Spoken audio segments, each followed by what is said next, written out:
وَقَالُوا مَهْمَا تَأْتِنَا بِهِ مِنْ آیَةٍ، وہ کہنے لگے موسیٰ علیہ السلام سے تم جو مرضی معجزہ لے آؤ ہمارے پاس، لِتَسْحَرَنَا بِهَا، تاکہ کوئی جادو کر دو ہم پر، فَمَا نَحْنُ لَكَ بِمُؤْمِنِينَ، تب بھی ہم تمہاری بات نہیں ماننے والے۔ یہ ہے پوائنٹ آف نو ریٹرن۔ جب کوئی اس پوائنٹ پہ پہنچ جائے نا کہ جو مرضی کر لو، ہم نے اپنی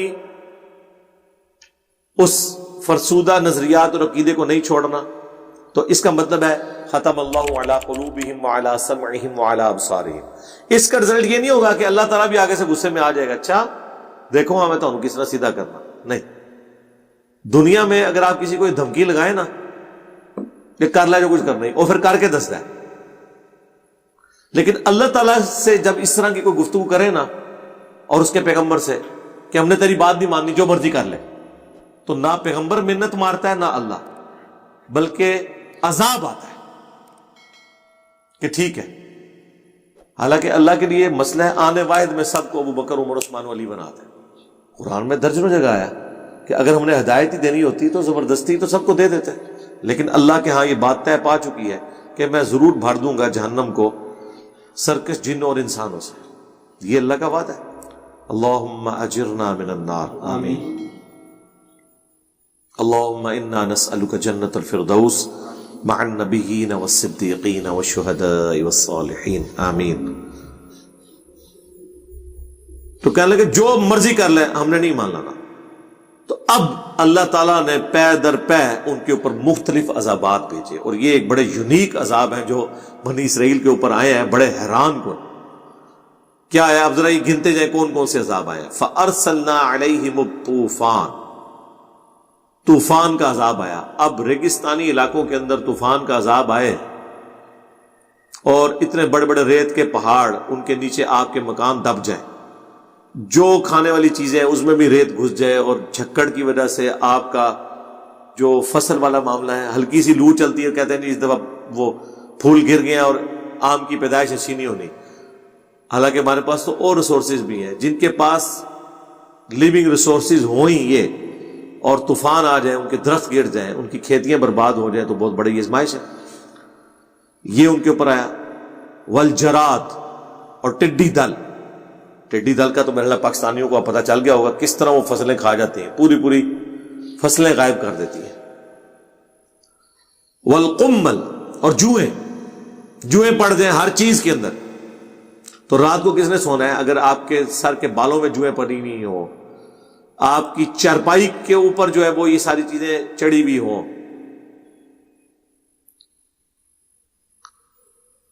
والضفادع، اور مینڈک، ہنڈیا میں سے مینڈک پھدکتے ہوں، ہر جگہ مینڈک ہی مینڈک پھر ویسے ہی بندے کو کراہت آتی مینڈک کو دیکھ کے۔ ہے تو باقی جانور بھی ننگے ہوتے ہیں، لیکن وہ تو بالکل ہی ننگے فیل ہو رہا ہوتا ہے، اور اس کی حالت بھی دیکھ کے کراہت آتی جیسے چھپکلی کو دیکھ کے۔ والدم، اور خون کا یہ حال تھا، وہ ہنڈیا پکاتے تھے، کھانے کے لیے بیٹھتے تھے، ہنڈیا کھولی، خون نکل آیا بیچ میں سے۔ پکایا کچھ اور تھا، جو چیز بھی شوربے کی جگہ خون نکل آیا۔ آپ بھی ذرا مجھے بتائیں نا، آپ کو تو گوشت کی جگہ دال دے دے تو آپ کا موڈ آف ہو جاتا ہے، اور آپ کو گوشت کا بتا کے اینڈ پہ ہنڈیا کھولے، اس میں سے خون نکل آئے، شوربے کی جگہ خون نکل رہا ہو، تو کیا حالت ہوگی؟ اور ہر گھر میں ایسا ہو۔ ایک تو ہے نا کہ ہم نہیں ہنڈیا پکا لیں گے، لیکن جب اللہ کا عذاب آیا ہے کوئی بھی ہنڈیا پکائیں گے وہ خون بن جانی ہے۔ آیات مفصلات، یہ واضح نشانیاں تھیں، الگ الگ آئیں باری باری۔ فاستکبروا، پس وہ تکبر کرتے تھے، وکانوا قوما مجرمین، اور وہ ایک پیشہ ور مجرم قسم کی قوم تھی۔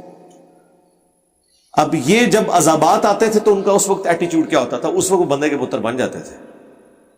مینڈکوں کا عذاب آ گیا، اچھا اس کے اوپر اب فلمیں بھی بن چکی ہوئی ہیں، ویسے انہوں نے پریکٹیکلی وہ کر کے یہ ساری چیزیں دکھائی ہیں۔ وَلَمَّا وَقَعَ عَلَيْهِمُ الرِّجْسُ، جب ان کے اوپر کوئی عذاب آتا تھا اللہ کی طرف سے، قَالُوا يَا مُوسَى، تو وہ آ کے موسیٰ علیہ السلام سے آ کے دعا کرواتے تھے۔ یار اب اس بندے سے تم دعا کروانے آ رہے ہو تو اب تو تمہیں یقین آ جانا چاہیے کہ اللہ کا پیغمبر ہے، کہ تم سب فیل ہو گئے ہو اس تکلیف کو ٹالنے میں، اور اس شخص کے پاس جا رہے ہو کہ جس نے اپنے رب سے دعا کروا کے تمہاری تکلیف ٹالنی ہے تو اس رب پہ ایمان کیوں نہیں لاتے؟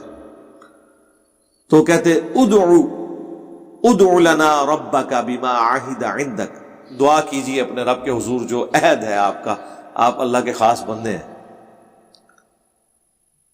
اور رب بھی ہمارا نہیں جو تمہارا رب ہے، ماننا پھر بھی کوئی نہیں۔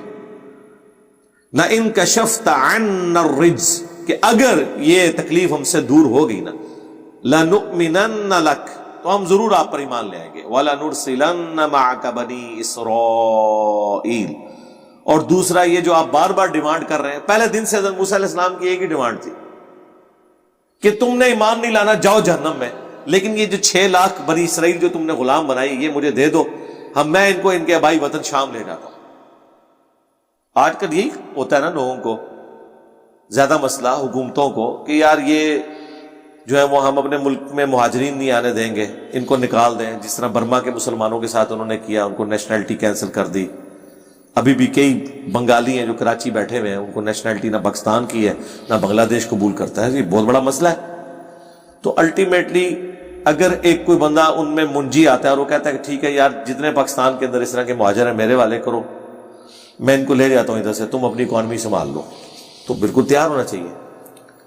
تو یہ فرعونی کیوں نہیں تیار ہوئے؟ اس لیے کہ وہ سارے غلام تھے، انڈیپینڈنٹ نہیں تھے، وہ مفت کے ملازم تھے، ان کے اپنے ملازم کون چھوڑتا ہے؟ اتنی بڑی مین پاور جن کے ذریعے انہوں نے اتنے بڑے بڑے پیرامڈز بنوائے یا باقی اپنے کام، نہریں جاری کروائیں، ڈیمز بنوائے، یہ سارے کام، اور ایک سستی لیبر ان کو اویلیبل تھی۔ لیکن جب عذاب آتا تھا تو کیا کہتے تھے؟ اگر یہ تکلیفیں ہم سے دور ہوگی ہم ضرور ایمان لے آئیں گے تم پر، اور جو تمہاری خواہش ہے نا کہ بنی اسرائیل کو تم لے کے جانا چاہتے ہو شام میں، ابراہیم علیہ السلام کے مسکن میں لے جانا، اجازت ہے۔ اب وہ دعا کر دیتے موسیٰ علیہ السلام، دعا کی برکت سے عذاب ٹل جاتا۔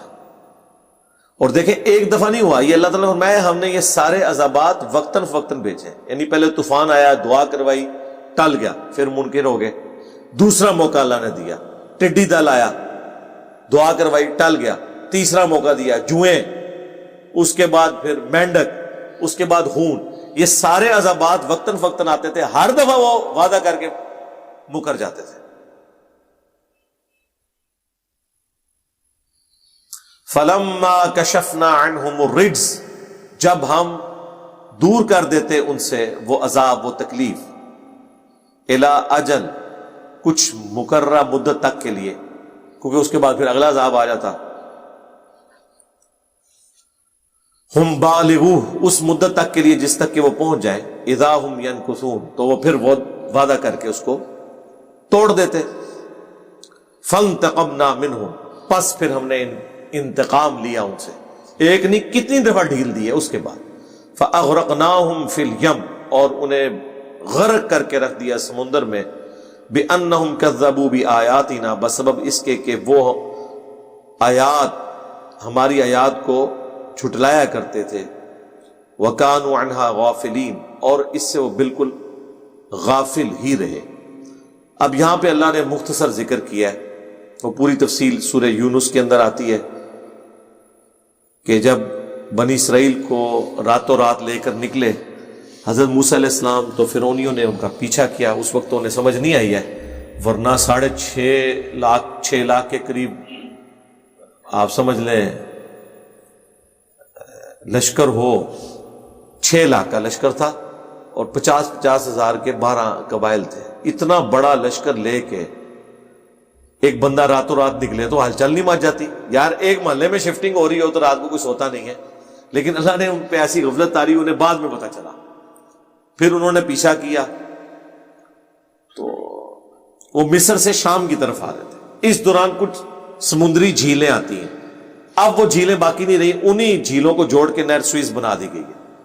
تو اتنا ہزاروں کلومیٹر کا سفر ہوتا تھا، افریقہ سے گھوم کے تو آتے تھے، وہ نہر سوئز کی وجہ سے یہ معاملہ حل ہو گیا۔ تو اس میں سے ہی کوئی سمندری جھیل وہ کراس کر رہے تھے، تو جب وہ سمندری جھیل کے کنارے پہنچے، پھر ساتھیوں نے کہا کہ موسیٰ مر گئے، اب موسیٰ علیہ السلام کیا کریں؟ انہیں تو پتہ ہی نہیں تھا کہ یہ عصا سمندر میں راستہ بھی بنا سکتا ہے، اور یقیناً نہیں بنا سکتا تھا جب تک اللہ کا امر کن نہ ہوتا۔ تو اللہ تعالیٰ ماتا ہے ہم نے موسیٰ کو وحی کی کہ اسی عصا کو مار۔ اس سے پہلے موسیٰ علیہ السلام یہی سمجھتے تھے کہ یہ کر سکتا ہے، تو راستہ بنا، اس راستے میں سے نکلے یہ بنی اسرائیل۔ اب فرعونیوں کی آپ بیوقوفی دیکھیں، اتنا بڑا معجزہ دیکھ کے بھی انہوں نے کوئی عبرت نہیں پکڑی، اور اس سے بڑی بیوقوفی کہ وہ بھی اس میں چل پڑے پیچھے۔ ادھر سے ہی سمجھ جانا چاہیے تھا کہ تمہاری نظر میں جس جادوگر نے اور ہماری نظر میں معجزے نے، جو سورہ یونس میں آتا ہے کہ دو بڑے بڑے پہاڑ پانی کے بن کے دونوں طرف، ظاہر ہے وہ راستہ یوں بنا، ایک کر دکھایا ہے، وہ کسی وقت آرڈر کرے تو دوبارہ پانی مل سکتا ہے، تو ہمارا کیا بنے گا؟ بس وہی ہوا، ان کی قسمت میں غرق ہونا لکھا تھا۔ پھر سورہ یونس میں آیا کہ جب وہ اسے غوطہ آیا، سارے غرق ہو رہے تھے، اس وقت وہ پھر پکارا کہ میں بنو اسرائیل کے رب کے اوپر ایمان لاتا ہوں۔ لیکن اللہ تعالیٰ نے فرمایا آن، اب ایمان لے کر آیا، موت کے وقت جب سب کچھ دیکھ لیا اب کوئی فائدہ نہیں ہے، اور اسے تباہ و برباد کر دیا گیا۔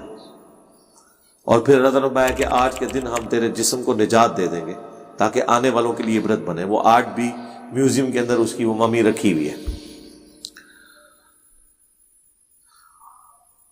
تو اللہ تعالیٰ فرماتا ہے کہ ہم نے پھر انتقام لیا، ان سب کو غرق کر دیا سمندر میں، وہ سمندری جھیل میں، بِأَنَّهُمْ كَذَّبُوا بِآيَاتِنَا، اس لیے کہ وہ ہماری آیات کو جھٹلاتے تھے، وَكَانُوا عَنْهَا غَافِلِينَ، اور اس سے غفلت میں تھے۔